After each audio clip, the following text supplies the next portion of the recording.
কাছে enemy enemy মার মার মারতেছে দূর ভাই রিভাইভ দে আরে ওরে রিভাইভ দাও জোনে তাড়াতাড়ি আরে ওরে রিভাইভ দাও মরলো আমি রিভাইভ দেব আমি তো জোনের মধ্যে আরে ওরে মেডকিট পেছাও এ জ্ঞান দাতা এ মনারা দাঁড়া দাঁড়া যে কিছু বলবেন আসসালামু আলাইকুম ওয়ালাইকুম আসসালাম।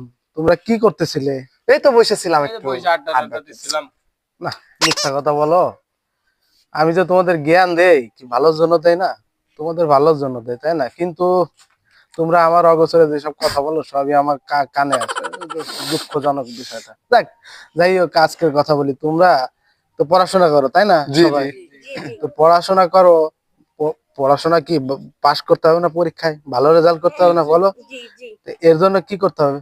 পড়াশোনা ভালোভাবে করতে হবে। এইরকম যদি ফ্রি ফায়ার খেলো, এরকম যদি সারাদিন মোবাইল নিয়ে পড়ে থাকো, ইউটিউব দেখো, তাহলে কি পড়াশোনা হবে? না না এর জন্য কি করতে হবে? পড়াশোনা ভালোভাবে করার জন্য কি করতে হবে বলো? আমাদের স্মার্টফোন ব্যবহার করা যাবে না। স্মার্টফোন ব্যবহার করা যাবে না, ঠিক আছে? দেখো, আমি স্মার্টফোন ব্যবহার করি না, এবং আমার ফ্যামিলিতে যারা আছে সবার কি করছে, স্মার্টফোন ব্যবহার করা বন্ধ করে দিছে। এই যে বাটন ফোন দেখো, এই চালায় আর কি। হ্যাঁ, এই চালায়। তো এই স্মার্টফোন ব্যবহার না করার জন্য আজকে আমি এসএসসি পাস করছি, এইচএসসি 3 বার ফেল করছি।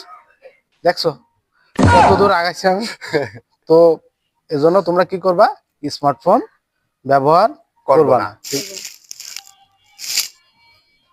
হ্যালো হ্যালো, আসতেছি। মাথায় তো ঢুকলো না কিছু কি আসতেছি। ফোন নাই ভাই কি মানুষ নাকি কি ফোন না